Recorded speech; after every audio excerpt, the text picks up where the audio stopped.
सभी को नमस्कार मित्रों। भटने आईएएस की यूट्यूब क्लासेस में आप सभी का हार्दिक स्वागत है। आज हम एक नए बिंदु पे चर्चा करने जा रहे हैं। हालांकि बिंदु नया नहीं है, लेकिन उसके बारे में जो हम अध्ययन करने वाले हैं वो कुछ नया है। हमने फंडामेंटल राइट्स पढ़े भाग 3 में, हमने नीति निर्देशक तत्व यानी कि directive principle of state policy पढ़ा हमने भाग 4 में। आज हम पढ़ने जा रहे हैं कि भाग 3 और भाग 4 का संबंध क्या है और भाग 3 और भाग 4 में अंतर विरोध क्या है, और अगर इनमें अंतर विरोध है तो इनमें से सर्वोच्च कौन है। यानी आज हम पढ़ने जा रहे हैं फंडामेंटल राइट्स वर्सेस डीपीएसपी, और इसमें भी हम पढ़ने जा रहे हैं मित्रों सर्वोच्चता संबंधी विवाद। सर्वोच्चता संबंधी विवाद यानी कि अगर आपसे पूछ लिया जाए कि मूल अधिकार और नीति निर्देशक तत्वों में से प्राथमिक कौन है, ऊपर कौन है, फंडामेंटल राइट्स इंपॉर्टेंट है या फिर डीपीएसपी इंपॉर्टेंट है, दोनों में से हम अगर दोनों की हमें तुलना करनी है और दोनों में से किसी एक को चूज करना है तो हम किसको करेंगे। तो इस बारे में हमारे पास बहुत सारे केस माननीय सुप्रीम कोर्ट के सामने आए हैं और समय समय पर माननीय सुप्रीम कोर्ट ने उनके बारे में निर्णय दिए हैं, और उन्हीं निर्णयों से हम पढ़ेंगे कि किस तरीके से सुप्रीम कोर्ट के निर्णय भी बदलते रहे हैं। कभी हमें लगा है कि सुप्रीम कोर्ट ये कह रहा है कि भी फंडामेंटल राइट्स जो है वो प्राथमिक है डीपीएसपी की बजाय, और कभी ऐसा लग रहा है कि डीपीएसपी प्राथमिक है फंडामेंटल राइट की बजाय। हम पढ़ रहे हैं और हम पढ़ रहे हैं इस विवाद का इतिहास, और हम इसे पढ़ेंगे चरण। हम इसे पढ़ेंगे कि पहला चरण जो था, पहला टाइम पीरियड था वो कब से कब तक था, और उस टाइम पीरियड में सर्वोच्च न्यायालय ने क्या डिसीजन दिए। यानी काफ़ी अच्छा इंटरेस्टिंग वीडियो बनेगा। लगभग 25 से 30 मिनट का ये वीडियो बनने वाला है, और मुझे ऐसी उम्मीद है कि आपको ये वीडियो बहुत अच्छा समझ में आने वाला है और बहुत अच्छा लगने वाला है। और वीडियो को शुरू करने से पहले अगर आपने हमारे चैनल को सब्सक्राइब नहीं किया है तो प्लीज़ चैनल को सब्सक्राइब करें, वीडियो को अधिक से अधिक लाइक, कमेंट और शेयर करें। इस लेसन में आगे बढ़ने से पहले इंडियन पॉलिटी कोर्स के बारे में एक महत्वपूर्ण जानकारी दोस्तों। दरअसल इस कोर्स को हम लोग ऑलरेडी कंप्लीट कर चुके हैं हमारी एंड्रॉयड ऐप पर। हमारी एंड्रॉयड ऐप पर इंडियन पॉलिटी का कंप्लीट कोर्स ऑलरेडी मौजूद है, और इस कोर्स के तहत हमने 100 से ज़्यादा वीडियोस बनाए हैं। साथ ही इन वीडियोस के पीडीएफ्स भी आप लोगों को मिल जाने वाले हैं। इसके अलावा दोस्तों आपको इंडियन पॉलिटी के 1 ईयर के करंट अफेयर्स भी मिलने वाले हैं हमारी ऐप के ऊपर। तो ये जो कोर्स है अपने आप में कंप्लीट हो जाता है आईएएस प्रीलिम्स एग्जाम के लिए इंडियन पॉलिटी का।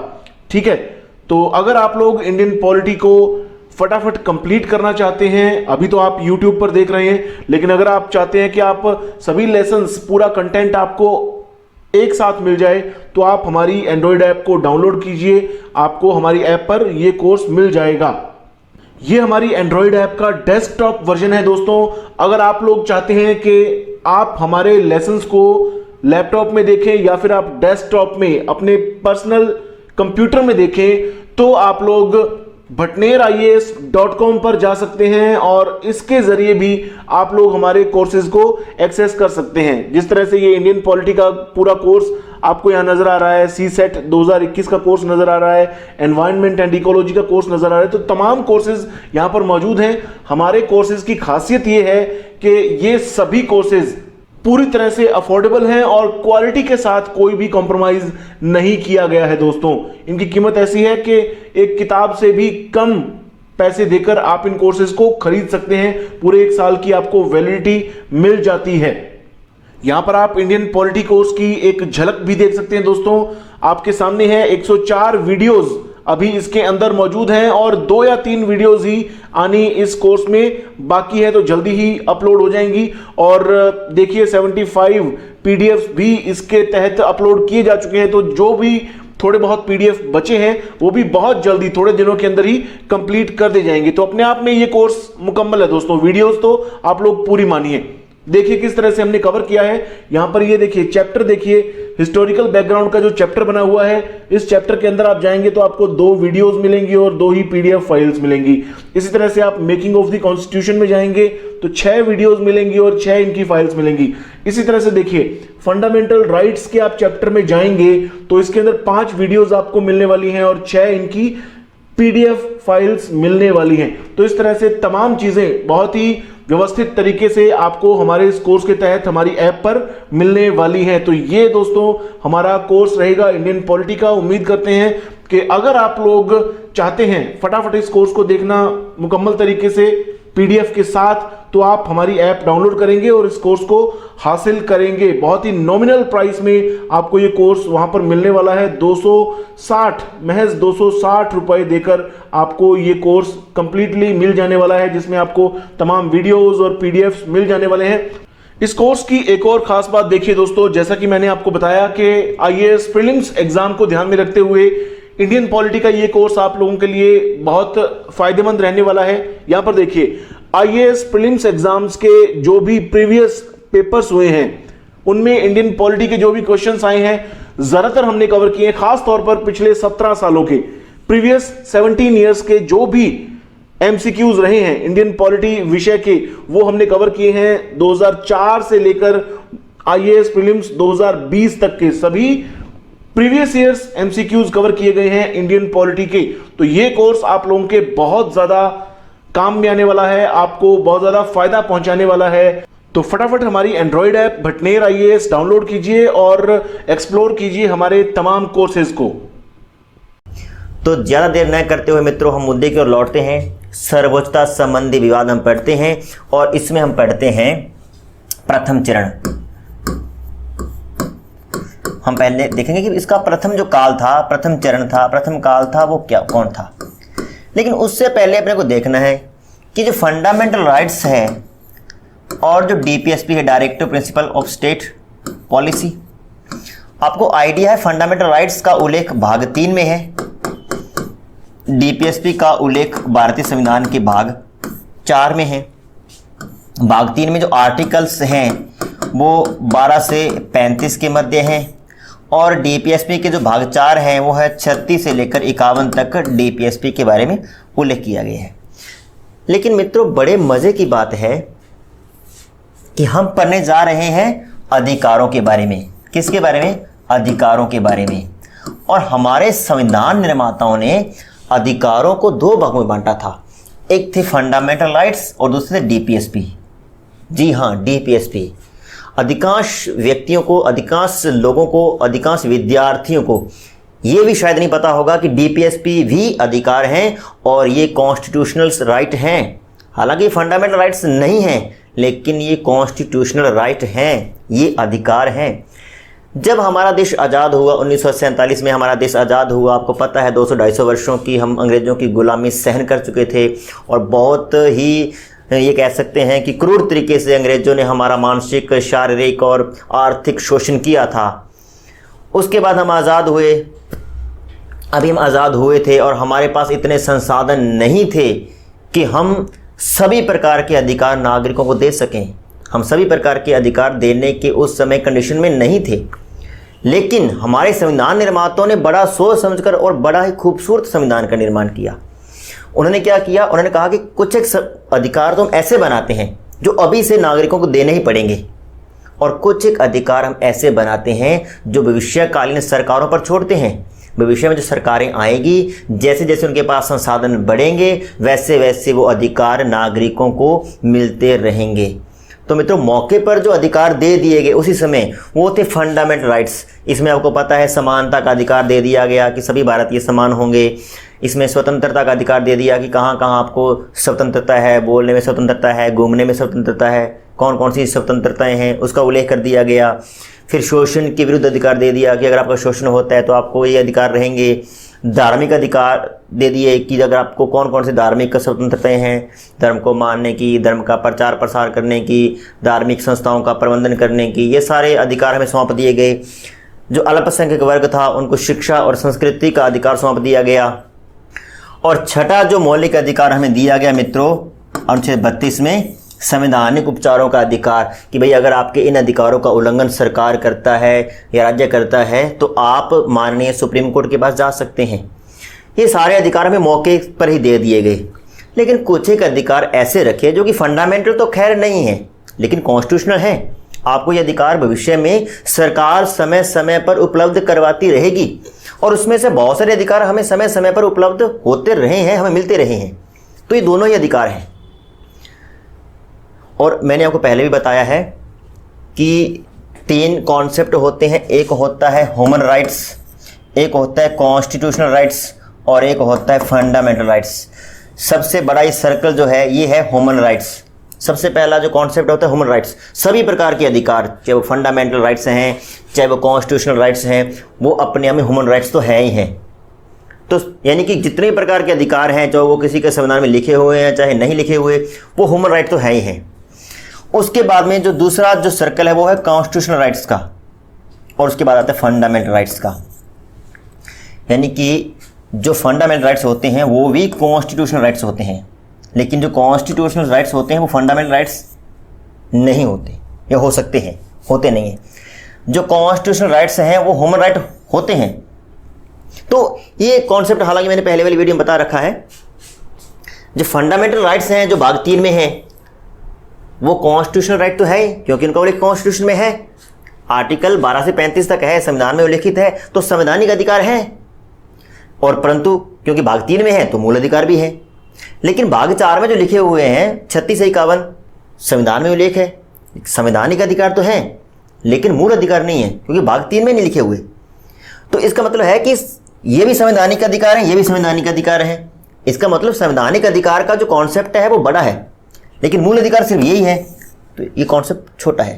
पहले मूल अधिकार आएंगे, उसके बाद उसके ऊपर आएंगे संवैधानिक अधिकार, फिर उनके बाहर आएंगे मानवाधिकार। तो जब ये अधिकार दे दिए गए, डीपीएसपी का उल्लेख कर दिया गया कि सरकारें भविष्य में समय समय पर जैसे उनके पास संसाधन आते रहेंगे नागरिकों को उपलब्ध होते रहेंगे। लेकिन इसमें से थोड़ा सा विवाद कर दिया। विवाद की जड़ क्या थी मित्रों कि फंडामेंटल राइट्स में तो लिख दिया है कि अगर मान लेते हैं कि आपके इन मौलिक अधिकारों का उल्लंघन होता है तो आप अनुच्छेद 32 के तहत माननीय सुप्रीम कोर्ट के पास जा सकते हैं कि आपके मौलिक अधिकार का उल्लंघन हुआ है। और सुप्रीम कोर्ट 5 प्रकार की रिट जारी करता है। हमने पढ़ा है habeas corpus, mandamus, prohibition, certiorari, quo warranto. ये 5 प्रकार की रिट जारी करके आपके मौलिक अधिकारों का संरक्षण करेगा। लेकिन अगर डीपीएसपी का उल्लंघन होता है या अगर डीपीएसपी को राज्य लागू नहीं करता है, सरकारें लागू नहीं करती है, तो आप इसको कोर्ट में चैलेंज नहीं कर सकते। आप इसके लिए ना तो सुप्रीम कोर्ट जा सकते हैं ना हाई कोर्ट जा सकते हैं। यानी कि ये अधिकार देना या ना देना ये पूर्णतः सरकार पर निर्भर है।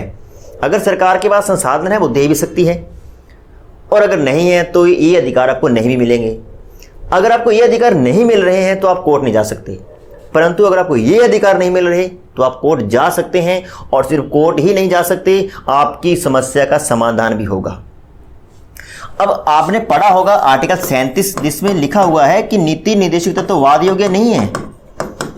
इसका मतलब क्या है कि अगर राज्य इन अधिकारों को लागू नहीं करता है तो आप कोर्ट नहीं जा सकते। लेकिन इसमें यह भी बात लिखी हुई है कि राज्य जब कभी भी कोई नियम बनाएगा, कोई रूल्स बनाएगा, कोई रेगुलेशन बनाएगा, कोई नीति बनाएगा तो वो इन अधिकारों को ध्यान में रखेगा। यानी जब कोई नीति बन रही होगी, राज्य कोई कानून बना रहा होगा, तब वो डीपीएसपी को फॉलो जरूर करेगा, लेकिन वो सभी डीपीएसपी को फॉलो करते हुए कानून बना दे ऐसा आवश्यक नहीं है। तो ये वाद योग्य नहीं है और ये वाद योग्य है, और यहीं से इनके बीच का जो अंतर्विरोध है वो शुरू हो जाता है। अब हम समझ नहीं पाते कि भाई भाग 3 सर्वश्रेष्ठ है या भाग 4 सर्वश्रेष्ठ है, या दोनों सर्वश्रेष्ठ हैं या दोनों सर्वश्रेष्ठ नहीं है, कौन किसके ऊपर है कौन किसके नीचे है, हम इसको नहीं समझ पा रहे हैं। तो इस बात को समझने के लिए हम माननीय सुप्रीम कोर्ट के बहुत सारे निर्णयों की बात करेंगे, और फिर हम देखेंगे, हम एक ऑल ओवर रिजल्ट निकालेंगे कि वास्तव में फंडामेंटल राइट्स और डीपीएसपी में आपस में क्या संबंध है, और संबंध है तो इनमें सर्वोच्च कौन है। तो चलो मित्रों, आज हम ये डिबेट शुरू करते हैं फंडामेंटल राइट्स वर्सेस डीपीएसपी। अब सर्वोच्च संबंधी विवाद को हम टाइम पीरियड में बांट के पढ़ेंगे, और पहला जो चरण है वो है 1950 से लेकर 1966 तक। फर्स्ट टाइम पीरियड जो है वो 1950 से 1966 तक है। हम देखेंगे कि इस टाइम पीरियड में कौन कौन से मामले सुप्रीम कोर्ट के सामने आए, क्योंकि संविधान की व्याख्या का जो अंतिम अधिकार है वो सुप्रीम कोर्ट के पास है। अन्य कोई भी संस्था संविधान की व्याख्या का अधिकार नहीं रखती। और जब हम पूछते हैं कि भाई डीपीएसपी सर्वोच्च है या फिर फंडामेंटल राइट सर्वोच्च है, तो ये बताएगा कौन? ये माननीय सुप्रीम कोर्ट ही हमें बताएगा। और सुप्रीम कोर्ट बताएगा तो किसी न किसी केस के तहत बताएगा, कोई ना कोई मामला उसके समक्ष जाएगा, तभी तो सुप्रीम कोर्ट हमें बताएगा कि भाई इसमें से श्रेष्ठ कौन है। तो 1950 से 1966 तक हम दो मामलों की बात करेंगे। पहला जो मामला है वो है चंपाकम दोराई मामला। चंपाकम दोराइजन जो मामला है वो 1950 का है। चंपाकम दोराई वर्सेस मद्रास राज्य, 1950 में ये मामला सुप्रीम कोर्ट में गया। और इसमें हम देखते हैं कि माननीय सुप्रीम कोर्ट ने क्या निर्णय दिया। आपको आइडिया है कि जब 1950 में हमारा संविधान लागू हुआ और आपको पता है कि हमें जो स्वतंत्रता मिली वो सामाजिक न्याय, आर्थिक न्याय के सपनों पे मिली थी। पूरा भारत चाहता था कि सभी को सामाजिक न्याय मिले, आर्थिक न्याय मिले, सभी समान रहें, सभी स्वतंत्र रहें। और इस सपने को पूरा करने के लिए मद्रास सरकार ने सबसे पहले प्रयास किया, आरक्षण का उल्लेख उन्होंने कर दिया कि शिक्षण संस्थाओं में, सरकारी नौकरियों में जो पिछड़े लोग हैं, जो महिलाएं हैं, जो दबे कुचले वर्ग हैं, दलित वर्ग हैं, जनजातियां हैं, उनको कुछ आरक्षण दे दिया जाए। और कुछ आरक्षण देने का उन्होंने प्रावधान किया और उस प्रावधान को चंपाकम दोराई मामले में सुप्रीम कोर्ट में चैलेंज किया गया। और इस मामले में सुप्रीम कोर्ट ने निर्णय दिया कि जो फंडामेंटल राइट्स हैं वो श्रेष्ठ हैं डीपीएसपी से, कि नहीं आप इस तरीके से किसी को आरक्षण नहीं दे सकते, क्योंकि जब किसी को आप आरक्षण दे रहे हैं इसका मतलब आप सामाजिक आर्थिक न्याय को लागू कर रहे हैं, इसका मतलब आप डीपीएसपी को लागू कर रहे हैं। लेकिन जैसे आप डीपीएसपी को लागू कर रहे हैं, कुछ लोगों के फंडामेंटल राइट्स पर प्रहार हो रहा है, कुछ लोगों के मौलिक अधिकारों का उल्लंघन हो रहा है। और चूंकि संविधान में साफ साफ लिखा है कि जब कभी भी मौलिक अधिकारों का उल्लंघन होता है तो माननीय सुप्रीम कोर्ट मौलिक अधिकारों का संरक्षण करेगा। और चूंकि यहाँ पे मौलिक अधिकारों के संरक्षण की बात है और संविधान ही साफ साफ कहता है, इसलिए सुप्रीम कोर्ट मौलिक अधिकारों का संरक्षण करेगा। सामाजिक आर्थिक न्याय वो बात का मुद्दा है, वो देखी जाएगी जो होगी। तो फंडामेंटल राइट्स जो है ग्रेटर देन डीपीएसपी, वो इससे श्रेष्ठ है, सर्वोच्च है। फंडामेंटल राइट्स से सर्वोच्च है किससे? डीपीएसपी से, इसमें ये कहा। लेकिन इसी टाइम पीरियड में एक और केस आता है, वो केस है सज्जन सिंह। सज्जन सिंह का मामला है, वो सज्जन सिंह वर्सेस राजस्थान राज्य, और ये मामला है 1966 का। देखिए 17वां संविधान संशोधन के बारे में आपने पढ़ा होगा। और 17वें संविधान संशोधन के तहत क्या हुआ था कि राजस्थान और पंजाब और बहुत सारे राज्यों के जो भूमि सुधार अधिनियम थे, लैंड रिफॉर्म्स जो कानून थे, उनको 9th शेड्यूल में डाला गया था। 9th शेड्यूल का मतलब है कि 9th शेड्यूल में रखे गए कानूनों को सुप्रीम कोर्ट में चैलेंज नहीं किया जा सकता। और जैसे ही उनको 9th शेड्यूल में रखा, सज्जन सिंह के मामले में इसको चैलेंज किया गया। लेकिन अब की बार जो सुप्रीम कोर्ट का जो फैसला था वो क्या था कि फंडामेंटल राइट्स श्रेष्ठ है डीपीएसपी से या फिर डीपीएसपी श्रेष्ठ है फंडामेंटल राइट्स से। इस मामले में सुप्रीम कोर्ट ने कहा कि नहीं, हमने सामाजिक आर्थिक न्याय का सपना देखकर हमने आज़ादी ली है, और अगर फंडामेंटल राइट्स को लागू करते करते हमने सामाजिक आर्थिक न्याय का जो कॉन्सेप्ट है उसको अगर इग्नोर कर दिया तो जनता विद्रोह कर सकती है। और जनता की भावनाओं को समझते हुए सुप्रीम कोर्ट ने डिसीजन दिया कि जो डीपीएसपी हैं वे सर्वोच्च हैं फंडामेंटल राइट से। यानी कि इस टाइम पीरियड में उथल पुथल रही, कभी डीपीएसपी श्रेष्ठ था फंडामेंटल राइट्स से, कभी फंडामेंटल राइट्स सर्वोच्च है डीपीएसपी से। दो मामले हैं, क्योंकि प्रश्न पूछ लिया जाता है किस मामले में क्या डिसीजन था, कौन कौन से मामले थे। तो चंपाकम दोराई मामला था और दूसरा है सज्जन सिंह मामला। दो मामले हैं। चंपाकम दोराई में fundamental rights greater than DPSP और सज्जन सिंह मामले में DPSP greater than fundamental rights. ये आपको याद रखना है। नेक्स्ट जो दूसरा जो टाइम पीरियड है, द्वितीय चरण, द्वितीय काल जो है 1967 से लेकर 1973 तक दूसरा टाइम पीरियड है। और इस टाइम पीरियड में मित्रों आप सभी को पता है एक बहुत ही इंपॉर्टेंट केस जो है गोलकनाथ केस। गोलकनाथ वर्सेस पंजाब राज्य का जो मामला था, ये आपने सुना हुआ है, काफ़ी इम्पोर्टेंट है। 1967 का ये मामला है। ये माननीय सुप्रीम कोर्ट के सामने गया। आपको पता है गोलकनाथ दो भाई थे, हेनरी गोलकनाथ, विलियम गोलकनाथ। और जैसे ही 17वां संविधान संशोधन के तहत पंजाब राज्य के लैंड रिफॉर्म्स जो कानून को 9th शेड्यूल में डाला गया और इन लोगों की भूमि को अधिग्रहित करके गरीबों में बांटना शुरू हुआ, तो ये लोग सुप्रीम कोर्ट में गए। उन्होंने कहा कि गलत है। सामाजिक आर्थिक न्याय को लागू करते हुए आप किसी की संपत्ति के अधिकार का उल्लंघन नहीं कर सकते। आप डीपीएसपी को लागू करते हुए किसी व्यक्ति के फंडामेंटल राइट्स को नहीं छीन सकते। फंडामेंटल राइट्स, संविधान साफ साफ कहता है कि फंडामेंटल राइट्स के संरक्षण के लिए सुप्रीम कोर्ट है, तो सुप्रीम कोर्ट को हमारे मौलिक अधिकारों का संरक्षण करना होगा। तो अब की बार सुप्रीम कोर्ट ने बड़ा ही एक अजीब कह सकते हैं या एक लैंडमार्क कह सकते हैं संविधान का एक निर्णय दिया।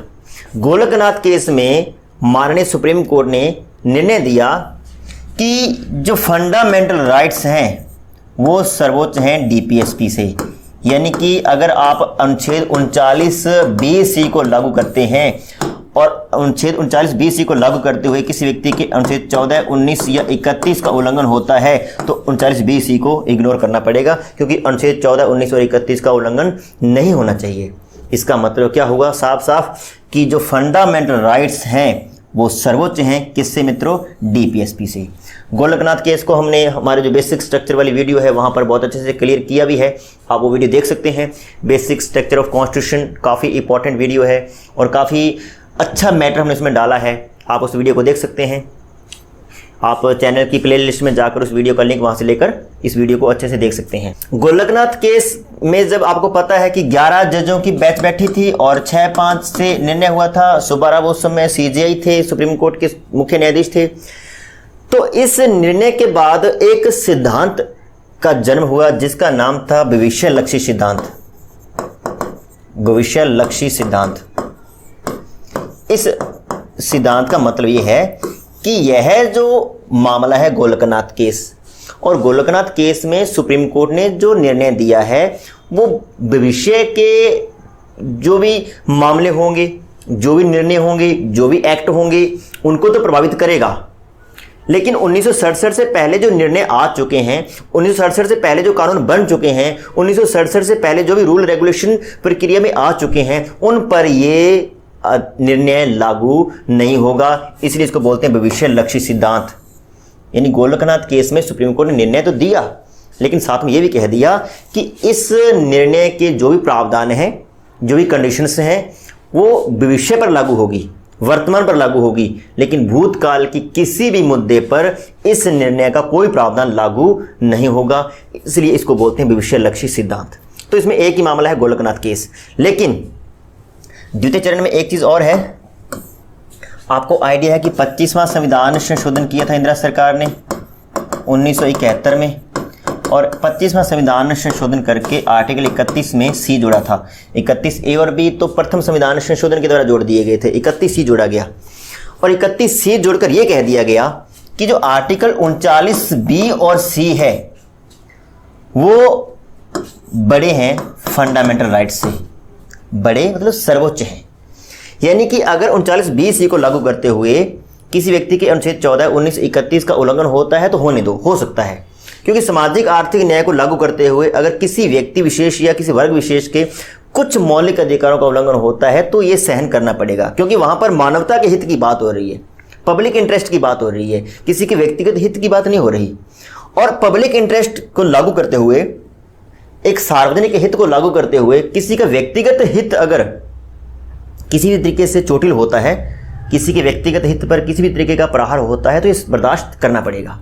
ये कहा गया 25वां संविधान संशोधन अधिनियम 1971 के तहत एक आर्टिकल जोड़ा गया 31C, और 31C में ये बात कही गई थी कि 39(b)(c) greater than fundamental rights, या 39(b)(c) ग्रेटर देन आर्टिकल 14, 19 और 31।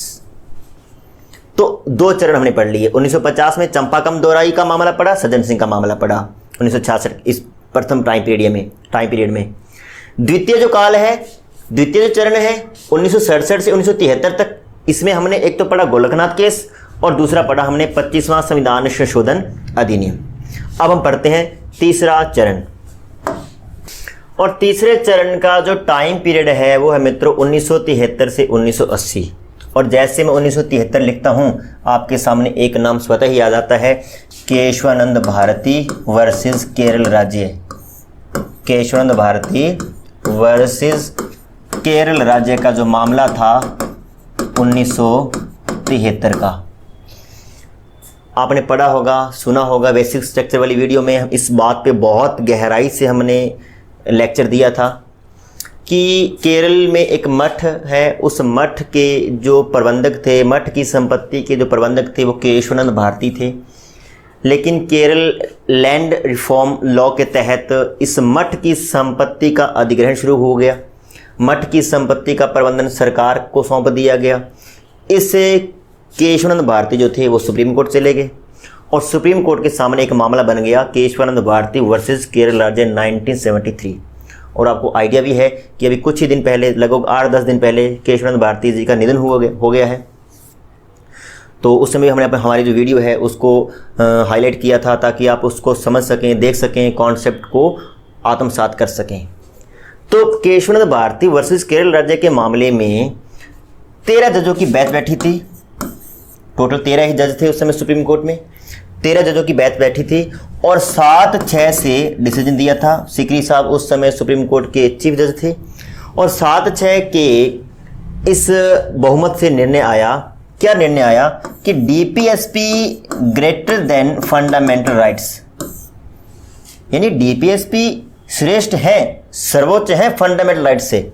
लेकिन इसका मतलब ये नहीं है कि आप डीपीएसपी को लागू करते हुए फंडामेंटल राइट्स को बिल्कुल ही इग्नोर कर दो।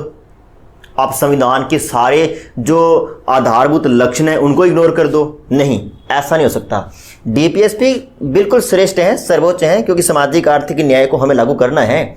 इसी सपने को लेकर हम आज़ाद हुए हैं। लेकिन इसका मतलब ये नहीं है कि मौलिक अधिकारों को बिल्कुल इग्नोर कर दें, यानी कि आपको बैलेंस लेके चलना है। मौलिक अधिकारों का संरक्षण भी हो, डीपीएसपी को लागू भी कर दो। और इसके साथ एक नया कॉन्सेप्ट उभर के आया था, वो था आधारभूत संरचना का सिद्धांत। आधारभूत संरचना का सिद्धांत, principle of basic structure of constitution. यानी कि इस मामले में सुप्रीम कोर्ट ने कहा कि कुछ एक ऐसी चीजें हैं जो संविधान का आधारभूत ढांचा है, मूल ढांचा है, बेसिक स्ट्रक्चर है, आप उसमें किसी भी प्रकार का फेरबदल नहीं कर सकते। अब डीपीएसपी को लागू करो, कोई दिक्कत नहीं है, लेकिन जो बेसिक स्ट्रक्चर है संविधान का उसके साथ आप छेड़छाड़ नहीं कर सकते। बेसिक स्ट्रक्चर जैसे हमारा जो संघात्मक शासन व्यवस्था है, संसदीय शासन व्यवस्था है, राष्ट्रपति की निर्वाचन पद्धति है, सुप्रीम कोर्ट की शक्तियां हैं, सुप्रीम कोर्ट की न्यायिक पुनरावलोकन की शक्ति है, धर्मनिरपेक्षता है, ये जो कुछ एक बातें हैं ये हमारे संविधान का बेसिक स्ट्रक्चर है। आप इसमें किसी प्रकार का चेंज नहीं कर सकते। हाँ, आप डीपीएसपी को लागू करो, कोई दिक्कत नहीं है, लेकिन बेसिक स्ट्रक्चर का जब भी उल्लंघन होगा तब इसका जुडिशियल रिव्यू होगा और इससे किसी भी मामले को, ऐसे किसी भी कानून को, ऐसे किसी भी रूल्स रेगुलेशन को सुप्रीम कोर्ट रद्द घोषित कर सकता है अगर वो बेसिक स्ट्रक्चर पर किसी भी प्रकार का प्रहार करता है तो। लेकिन इसमें कहा क्या गया था कि DPSP greater than fundamental rights, और साथ में एक सिद्धांत भी आया, आधारभूत संरचना का सिद्धांत। तृतीय चरण में एक ही केस इंपॉर्टेंट है, केशवानंद भारती वर्सेस केरल राज्य 1973। चौथा जो टाइम पीरियड है मित्रों वो है 1980 से लेकर 1985 तक, और इसमें जो केस सुप्रीम कोर्ट के सामने आया वो है मिनर्वा मिल्स वर्सेस भारत संघ 1980 का मामला। मिनर्वा मिल्स वर्सेस भारत संघ 1980। और इस केस में माननीय सुप्रीम कोर्ट ने डिसीजन दिया कि डीपीएसपी और फंडामेंटल राइट्स का संबंध क्या है। उन्होंने कहा कि न तो डीपीएसपी फंडामेंटल राइट्स से सर्वोच्च है, न फंडामेंटल राइट्स डीपीएसपी सर्वोच्च है, बल्कि वो दोनों एक दूसरे की क्या है मित्रों, पूरक है। फंडामेंटल राइट्स को जब लागू करते हैं तब डीपीएसपी अपने आप लागू हो जाता है, और अगर डीपीएसपी को लागू करते हैं तो फंडामेंटल राइट्स अपने आप लागू हो जाते हैं। दोनों एक दूसरे के पूरक हैं, एक ही सिक्के के दो पहलू हैं। हम इसमें से किसी एक को नहीं रख सकते। अगर हमने फंडामेंटल राइट्स को रख लिया और मान लेते डीपीएसपी को इग्नोर कर दिया तो ये एक तरीके की नाइंसाफी होगी जो लोग दबे कुचले हैं, पिछड़े वर्ग हैं उनके साथ। लेकिन अगर हमने डीपीएसपी को रख लिया और फंडामेंटल राइट्स को निकाल दिया तो ये तो हमारे संविधान का जो बेसिक स्ट्रक्चर है हमने उसको तोड़ मरोड़ दिया। फंडामेंटल राइट्स को हम संविधान से थोड़ी बाहर कर सकते हैं। इसका मतलब हम दोनों को नहीं छोड़ सकते, इसलिए हमें दोनों को साथ साथ लेके चलना पड़ेगा। इसका मतलब कि फंडामेंटल राइट्स और डीपीएसपी का आपस का रिलेशंस क्या है कि वो दोनों एक दूसरे के पूरक हैं, दोनों एक दूसरे के बगैर नहीं जी सकते, दोनों में से हम किसी एक को बाहर नहीं निकाल सकते। हमें दोनों को रखना है, दोनों को साथ लेके चलना है और दोनों में कोऑपरेट करते हुए आगे बढ़ना है। तो फंडामेंटल राइट्स और डीपीएसपी आपस में पूरक हैं, आपस में समान हैं। ये जो निर्णय दिया था मिनर्वा मिल्स, जो भारत संघ केस 1980 है, उसमें माननीय सुप्रीम कोर्ट ने निर्णय दिया। जो चतुर्थ काल है उसमें एक ही हमने केस पढ़ना है। अब है लास्ट 5वां चरण है, अंतिम चरण है 1985 से लेकर वर्तमान तक, यानी कि कंटिन्यू है, ये चलता रहेगा वर्तमान समय तक हम इसको लिख सकते हैं। ये 5वां चरण। और इस चरण में 1989 में एक केस सुप्रीम कोर्ट के सामने आता है। वो केस है मोहिनी जैन वर्सेस कर्नाटक राज्य 1989 का ये केस है। और इसमें सुप्रीम कोर्ट ने एक बहुत जबरदस्त कॉन्सेप्ट दिया जिसको बोलते हैं क्रोड अंतःक्रोड का सिद्धांत। क्रोड अंतःक्रोड का सिद्धांत। इन्होंने कहा कि देखिए, इससे पहले जो हमने पढ़ा था मिनर्वा मिल्स में, सुप्रीम कोर्ट ने क्या कहा था कि दोनों एक दूसरे के पूरक हैं, डीपीएसपी और फंडामेंटल राइट्स दोनों एक दूसरे के पूरक हैं। लेकिन मोहिनी जैन वाले केस में क्या कहा कि ये मान लेते कोर है, ये क्रोड है, तो ये अंतःक्रोड है। और अंतःक्रोड किसको कहा मित्रों? अंतःक्रोड कहा डीपीएसपी को, और क्रोड किसको कहा? फंडामेंटल राइट्स को। इसका मतलब क्या हुआ कि मोहिनी जैन के मामले में दोबारा से सुप्रीम कोर्ट का झुकाव जो था वो डीपीएसपी की तरफ था। उन्होंने कहा कि जिस तरीके से किसी वस्तु का एक केंद्र होता है और एक अधिकेंद्र होता है, उस तरीके से इस कॉन्सेप्ट में एक केंद्र है, एक अधिकेंद्र है। यानी कि फंडामेंटल राइट्स केंद्र में तो हैं, लेकिन उससे भी बजाय उसकी अपेक्षा और अधिक जो केंद्र में है वो डीपीएसपी है। यानी किसी वस्तु का केंद्र होता है तो केंद्र में डीपीएसपी है, फिर उसकी परिधि पर फंडामेंटल राइट्स है। इसको बोलते हैं क्रोड अंतःक्रोड का सिद्धांत। ये अक्सर पूछ लिया जाता है कि किस केस के तहत माननीय सुप्रीम कोर्ट ने क्रोड अंतःक्रोड का सिद्धांत प्रतिपादित किया। तो यह है मोहिनी जैन वर्सेस कर्नाटक राज्य के मामले में, 1989 के मामले में क्रोड अंतःक्रोड का ये निर्णय, ये सिद्धांत दिया। और इसमें एक बात और बड़ी जबरदस्त कही मित्रों, इसमें सुप्रीम कोर्ट ने कहा कि जो आर्टिकल 21 है, हमारे मौलिक अधिकारों का जो आर्टिकल 21 है जिसमें जीने के अधिकार का उल्लेख किया गया है, वो वास्तव में मौलिक अधिकार है ही नहीं, वो वास्तव में क्या है? डीपीएसपी है। क्योंकि मोहिनी जैन वाले जो मामला था इसमें आरक्षण का उल्लेख था, इसमें शिक्षा के अधिकार का उल्लेख था। और देखिए सुप्रीम कोर्ट ने कहा कि देखिए अनुच्छेद 21 है, जीने का अधिकार है, लेकिन जब तक किसी व्यक्ति को हम शिक्षा उपलब्ध नहीं करवाएंगे तो उसका जीना व्यर्थ है। यानी बिना शिक्षा के जीना भी कोई जीना है। एक सम्मानपूर्वक जीने का मतलब है कि वह व्यक्ति शिक्षित होते हुए जिए, अपने सभी मौलिक अधिकारों को जाने, अपने अधिकारों को जाने, अपनी संस्कृति को जाने, अपने देश को जाने, अपनी मतलब टोटल जो उसके आसपास जो चीज़ें उनको समझे, उनको जाने। और ये सब कुछ तब हो सकता है जब व्यक्ति शिक्षित होगा। इसका मतलब जीने के अधिकार में शिक्षा का अधिकार होना अनिवार्य है। और शिक्षा का अधिकार आपको पता है कि आर्टिकल 45 में उल्लिखित था कि राज्य 6 से 14 आयु वर्ष के बच्चे के लिए पूर्व प्रारंभिक शिक्षा और उनके बचपन की देखभाल करेगा। आर्टिकल 45 में लिखा हुआ है। इसका मतलब कि 21A में हम जो बात रख रहे हैं वो हमने लिया कहाँ से है? उन्होंने लिया डीपीएसपी से है। इसका मतलब कि आर्टिकल 21 में हम जो बातें रख रहे हैं, जैसे 21 में हालांकि वैसे तो जीने का अधिकार का उल्लेख है, लेकिन न्यायपालिका ने अपने बहुत सारे मामलों में निर्णय देते हुए लगभग 60 और ऐसे अधिकार हैं, 60 जो राइट्स हैं, उनका उल्लेख आर्टिकल 21 में कर रखा है। बहुत सारे निर्णयों में बता दिया कि जीने के अधिकार का मतलब क्या है। आपको स्वच्छ वातावरण चाहिए, ये आपका मौलिक अधिकार है, ये आपके जीने के अधिकार का एक पार्ट है, लेकिन ये डीपीएसपी का भी एक अंग है। आपको विदेश जाने का अधिकार है, आपको घूमने का अधिकार है, आपको अच्छे वस्त्र पहनने का अधिकार है, आपको बोलने का अधिकार है। ये सारे अधिकार अनुच्छेद 21 में हैं और ये सारी बातें डीपीएसपी में भी हैं। इसका मतलब कि डीपीएसपी और आर्टिकल 21 का संबंध है आपस में बहुत ज़बरदस्त। और जब हम डीपीएसपी में कुछ बातें निकाल के संविधान में रखेंगे, वो कहाँ पे जा रही है? 21 में जा रही है। यानी आर्टिकल 21 और डीपीएसपी का तो बहुत करीबी संबंध है। और वास्तव में आर्टिकल 21 फंडामेंटल राइट्स है ही नहीं, वो वास्तव में डीपीएसपी है। और डीपीएसपी मौलिक अधिकार है। इसका मतलब मौलिक अधिकार और ये डीपीएसपी आपस में बहुत नज़दीकी से एक दूसरे से बंधे हुए हैं। और यही था सुप्रीम कोर्ट का क्रोड अंतःक्रोड का सिद्धांत।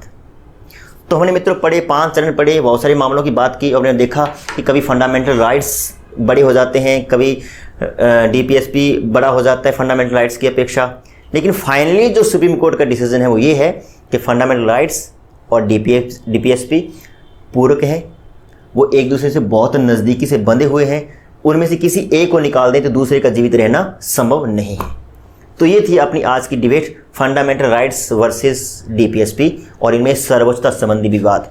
और फाइनली हमने देखा कि सर्वोच्चता संबंधी विवाद कहाँ पे आके ख़त्म होता है कि दोनों एक दूसरे के पूरक हैं, दोनों आपस में बहुत करीबी से, बहुत ताकत से बंधे हुए हैं। दोनों में से किसी एक को अलग नहीं किया जा सकता। हम एक को निकालेंगे तो दूसरा जीवित नहीं रहेगा। यानी कि अगर आपको डीपीएसपी को लागू करना है तो फंडामेंटल राइट्स का होना बहुत ज़रूरी है। और अगर आपको फंडामेंटल राइट्स चाहिए तो परंतु साथ में डीपीएसपी भी चाहिए। तो ये थी आज की हमारी डिबेट। उम्मीद है कि आपको ये वीडियो अच्छा लगा होगा।